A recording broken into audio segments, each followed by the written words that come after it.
And I'm back. This is everything for the month of August 2024. Good stack of singles, pretty light on trades, but last month was, like, honestly, I think the most trades I've gotten in a single month all year. There is one book I got that was outside, that was a special order. I'll have to do like a fun little camera cut because I got to reset the camera to get it all in frame. But kicking things off, Black Panther #7. This book is after last month was on the chopping block. I'm really just not feeling this book. It's not, I never want to say comic books are bad. I don't want people to be like, oh, I hate, let's say I hate something. I hate's a strong word, but I'm just not vibing with this book. It's not really doing it for me. And I don't really know. I don't know. There's nothing when I'm reading it that I'm just like, oh man, I can't wait until next month. That's kind of a gauge. If there's a book I'm like, I cannot wait, or I put the book down, I'm like, oh my gosh, that was so much fun or so cool. Great. I don't get that with this. So Black Panther is gonna get the cut. I was gonna wait to see the next, the ads for the next upcoming Ultimate books, but I can't keep with this one. I'm not feeling it, unfortunately. Of course, as I say that, I'm gonna read next month issue and be like, oh, now I'm back in. So maybe that'll change. We'll see. Ultimate Spider-Man #8. So Iron shows up in the final page of the last issue, asking Peter if he is he ready to be a hero, which is kind of fun. Peter is not. He's supposed to go to his son's birthday party, and the suit's talking to him, which is kind of cool. And again, is his voice. It's kind of giving me, just from the text bubbles there, like a Venom kind of vibe. Not that it's Venom, but who knows? We'll see. I don't know. He has the powers without the suit. The suit just helps him. What's kind of cool though is Iron Man starts talking about the list of heroes, because Harry found out about all this secret stuff after he basically was given Stark Tech and took over Stark Industries. His dad died, and Tony talks about, like, yeah, there's a list the Maker had, and you, Harry Osborn, are not on the list, but that's fine. And just says, yeah, just keep at it, guys. I'll be in touch. Kind of cool. We see some fun family stuff with Peter and Ben and JJ going to a birthday party. JJ classically gives Peter's son a copy of his book that he also had to self-publish because nobody wanted to publish it. Oh, I love this book, man. This is like everything I want Spider-Man to be. It's great. We also get an introduction to the new Sinister Six, and we get a bunch of cool, like, ultimate introduction season characters. We've got the Black Cat's dad, Super Thief. And you cover of the six, each of them owns like a borough of New York, and the Kingpin is the big boss, right? He's the Kingpin. So Felicia, her dad, he's one of the guys who's on there. We've got Craven, we've got Mr. Negative, Mysterio. It's great. Oh, Mole Man is one of them as well, which is kind of interesting. And yeah, he talks to him about how he needs these guys. He's like, we need to stop this Spider-Man and Green Goblin. They're just going to keep being a nuisance. Let's just finish this, right? So that's kind of cool. I'm digging it. Because Otto Octavius has been introduced. He works for Norman, or Harry. Sorry, he works for Harry. And he's a good guy right now, which is kind of cool. Okay, Ultimate X-Men #6. Our heroine is Sako. She's getting braver. She's definitely stepping up there. So lots of characters now in the book. You got Hisako, you got Mei, you got Nico, Mori, Natsu, Noriko, and Shinobi. These two are definitely our antagonists, protagonists up top. Surge is definitely not great. We get a lot of good history about Nico's grandmother was investigating this group, the Children of the Atom, and there's rumors they're using like blood rituals to give people powers, but nobody knows if that's true or not. And somehow it's kind of connected to Hisako, because this charm she has that she was given by her friend that kind of may or may not give her powers, has the same symbol that they have. We also get a bit of an origin to Shadow, or Shinobu. Let me check, double check his name. Shinobu. And his family is very much a part of or involved with the Children of the Atom, and they actually helped him control his powers. And you can see there's a bunch of other potential psychic children that they're working with, using in some way. He then reaches out and tries to attack the girls again. again, this time they're ready for it. They stand up to him, and he keeps saying to Hisoko that he knows her, and like, why doesn't she remember him? So, yeah, kind of interesting. I really like where this is going. And there's this crazy ending where like they're talking about, he's a true Homo superior. So there's this guy in the background here. You might kind of Wolverine. I don't know. That is an Ultimate Universe thing. The original Ultimate Universe, Wolverine was kind of the father or the first mutant, and then him and Nick Fury. Yeah. Either way, long history I don't want to get into, but it's kind of what I feel like they might be hinting here, or that they're pulling mutant genes from an actual mutant and putting them into children or something. But yeah, really cool stuff. Really digging it. And then there's a nice little piece teaser. Are we getting Psylocke? Maybe. I don't know. Be fun. But again, after Spider-Man and the Ultimates, I don't know. These are all really good books, honestly. Again, it's just unfortunate that Black Panther just doesn't compare to me right now the same kind of quality as the other ones. The Ultimates, we get the origin of She-Hulk. Again, Iron Lad is out there trying to build a team of heroes before the Maker comes. And we learned that Bruce Banner was trying to replicate the experiment that turned him into the Hulk, and he was using this like Polynesian islands and a bunch of crazy, what happens in you, gamma ray, a bunch of stuff. So Iron Lad, Thor, Sif, they go there, they fight some stuff. There's giant monsters. They run into She-Hulk, and the She-Hulk's basically kind of a pacifist. Oh, there's this like abomination-like creature, which is cool. It turns out to be just like a little boy. But yeah, She-Hulk's like, I can't leave because I have to protect these people. Like, she's kind of like the Hulk. And they go to this village where all these people have been like damaged by the gamma radiation in some way, and she's like, they live in pain, and like, was like, what I want is money. I gotta save these people. So Tony's like, yeah, we can do that. Let's do that, and then let's go stop the Maker and stop Bruce, which is kind of fun. We also know that Bruce has been watching the islands, and he's gonna send out, assemble his final page, assemble the immortal weapons. These ultimates are starting to make me angry.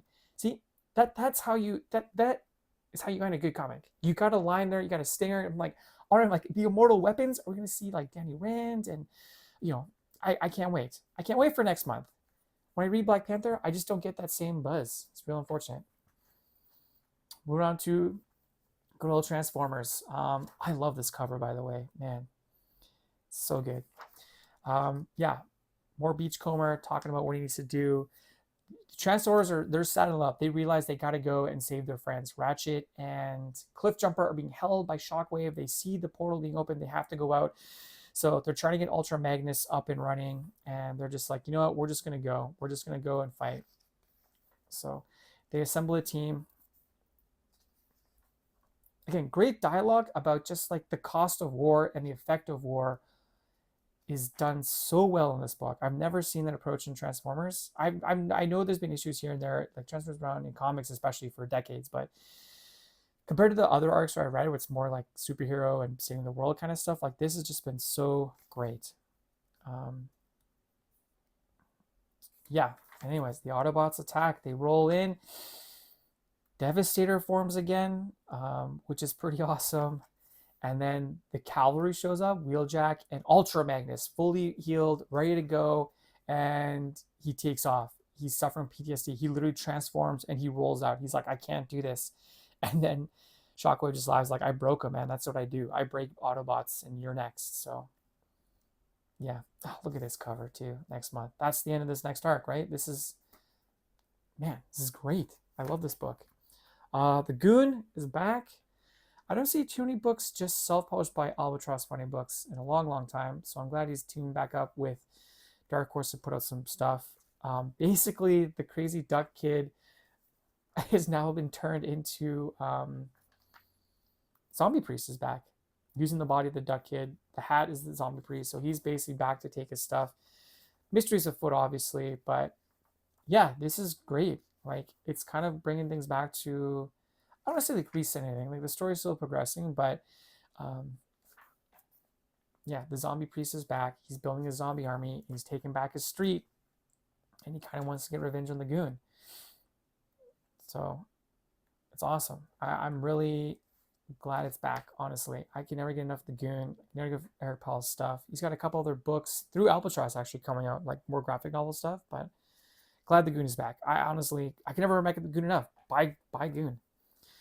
AVA, Aliens versus Avengers. When I first saw or read or heard that Marvel was putting out an Alien versus Avengers, I just kind of laughed. I was like, well, of course they would. Disney does have the rights now, and it's easy for them to do those kind of books, and they sell well. And they're always like really nice books where you can kind of like, try out new artists and writers. And I wasn't gonna buy it. I was like, whatever.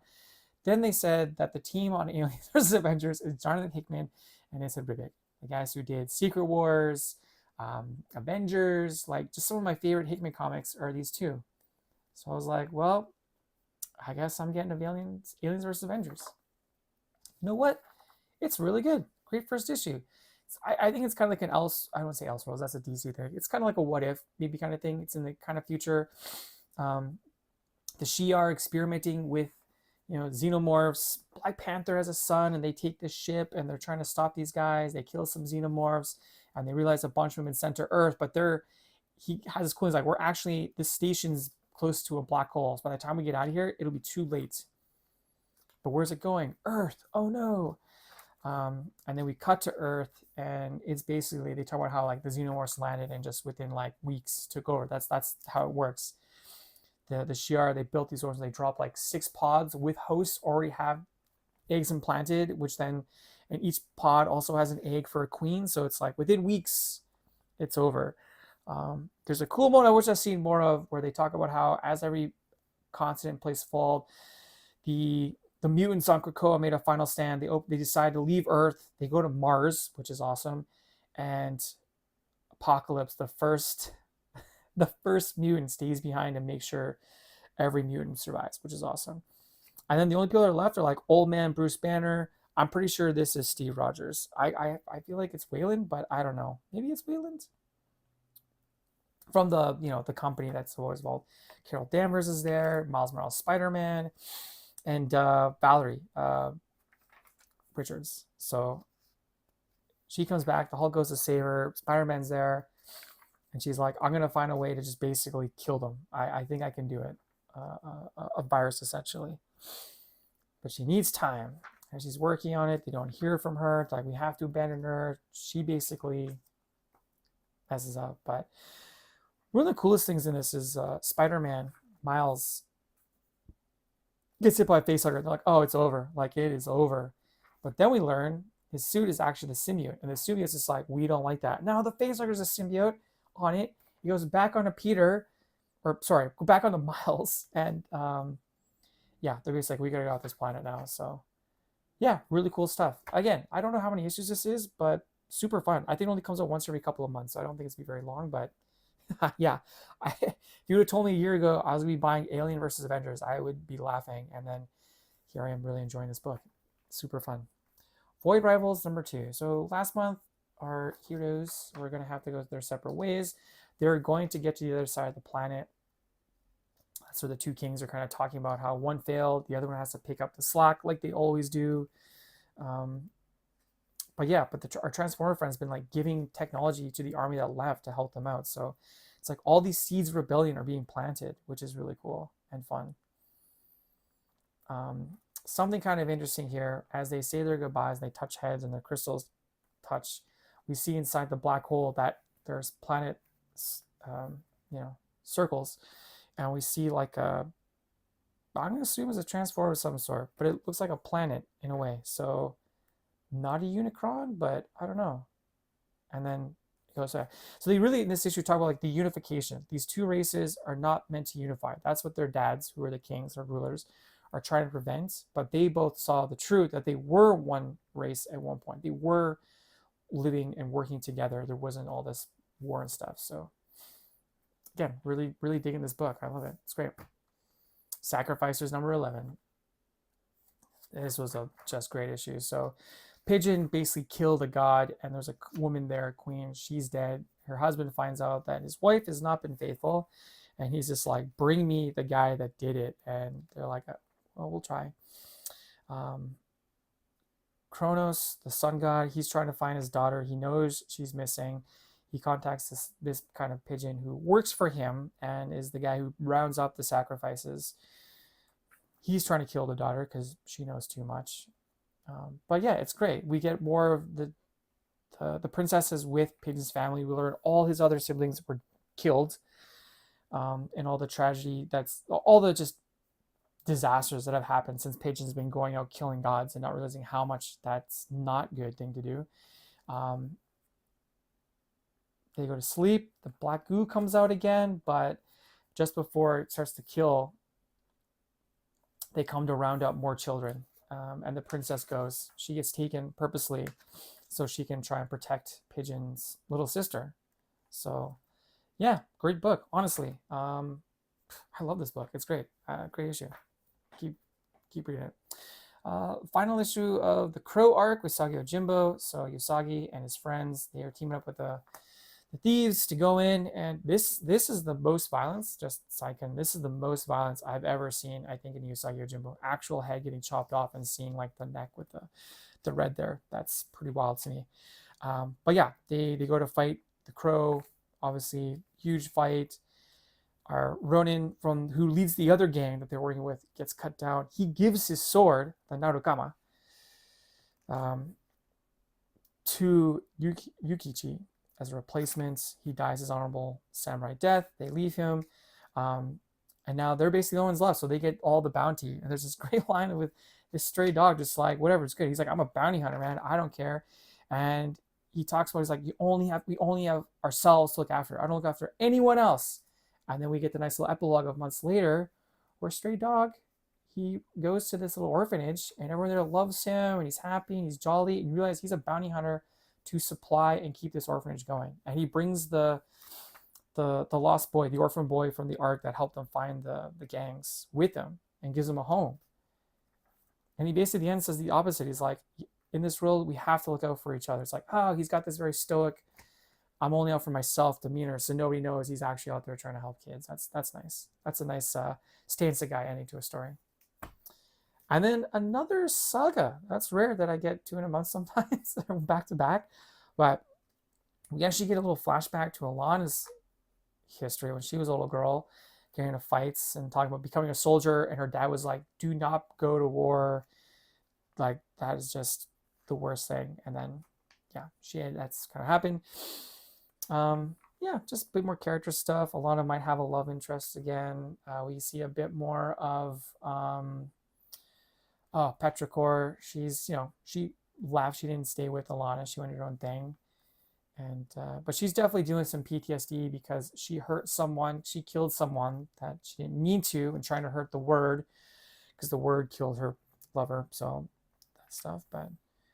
Yeah, it's just fun. You get to see fun teenage stuff, and Robot is definitely going over. Yeah, Squire is going over. He's watching he's got the helmet on and he's watching stuff. He's actually like self-harming himself. So, yeah, heavy stuff in that issue. I think that's what I love about Saga. It's so outrageous, kind of like fantasy and sci-fi, but then like really good character stories. So that's all the singles. Another good solid month. Like only one book on the shopping block. And then only 2 trades. I got volume 3 or book 3 of Friday. This is the end of the Friday series by Brubaker, Marcos Martin. I highly recommend this book. This is such a fun, again, it's a nice mystery. What's really cool without any spoilers, when I finished the 2nd volume, I went back and read the 1st volume immediately because some things are revealed in the 2nd volume where you go read the 1st one and you kind of see things happening. You're like, oh, okay, very interesting. And this is just a great wrap up to it too, as well. Like, man, this is from it's published by Image, but it's a Panel Syndicate book. So you can go to panelsyndicate.com, and as these books come out digitally, you can pay whatever you want for them. So I usually don't buy them Panel Syndicate, even though I probably should, just so they keep making them. But I always get the collection because I just like having the hard copy. But I haven't got a book from Panel Syndicate that I have not liked, so I recommend that one. And then last up, another month, another Fantastic Four, the complete collection. This is volume 3 of all the Jonathan Hickman stuff. This is definitely going to more Fantastic Four and FF stories. We get some flashbacks, not flashback story. We get a bunch of old villains are showing up. They're testing the Fantastic Four. We see what's happening with Johnny.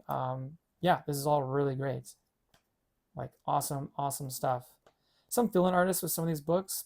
I'm not saying it's bad. Like I think compared to like Eaglesman, obviously he's great, but yeah, we're getting close to some of the like. Oh no, this is the most badass moment I think, where um, one of the best moments of this book, where Franklin Richards from the future comes back to help his dad, and he there's a dead version of Galactus, not the real Galactus of 616, a different Galactus from another universe, and he rises. He uses his cosmic power to rise Galactus as his herald, and rise to me, my Galactus. Oh man, that's so cool. That is so cool. Yeah, they're fighting Celestials. It's so badass. Yeah, and just some really cool stuff. You get to see lots of Doctor Doom stuff. Doctor Doom survives his planets and everything. It's just really cool. Like, yeah, I love this book. So, yeah, that's everything for July. Getting real caught up on my stuff. August's video should be up. No, this is August. Sorry. Okay, so this is where I had to make the weird cut, because the other book I got this month is the artist edition of Batman Year One by Frank Miller, David Mazzucchelli, and Richmond Lewis. And why did I get this book? Because Batman Year One is arguably my favorite comic book of all time. I could read this story. I read this book all the time. I own every version I could possibly get my hands on. I have the single issues. I have the trade, which has the new coloring. I bought the Absolute edition that has both the original coloring and the new coloring, and now I have this. And yeah, this is just fantastic. Like, it's an artist edition, so it's reproduced from the actual panel sizes. You see all the layouts of everything. Just flipping through this and seeing like Mazzucchelli's stuff is just so good. Obviously, you get some of the breakdowns and pencils he has originally in there, which is just kind of wild to see how you go from like, I just like to see how loose and then how tight it is. Yeah, just fantastic stuff. They have the breakdowns between most of the pages, chapters. Sorry, the issues, they break it down, but some book pages they actually didn't get the full size, which is kind of interesting. Like this one here, but still reproduced, or maybe it's just not that's like they did a smaller size. I don't know. Either way, just a fantastic book. I love this book. This is the origin. This is the definitive origin of Batman to me. I think any movie that tries to do a Batman origin should just do this. Oh, this is really cool. They reproduce how he had like this cover over the Batman. Yeah, that's just awesome. It's gorgeous. But yeah, this is something, as soon as I heard they were going to make, I was like, I have to own this. I have to. He had lots of cool promo art that he did. Yeah, the first promotional image. Just again, I love this book. It's so good. What's really nice is the introduction by David Mazzucchelli. It's just him talking about his wife, Richmond Lewis. I'm just like, this is a book because it's reproduced in black and white, but you got to see it in color, which I agree.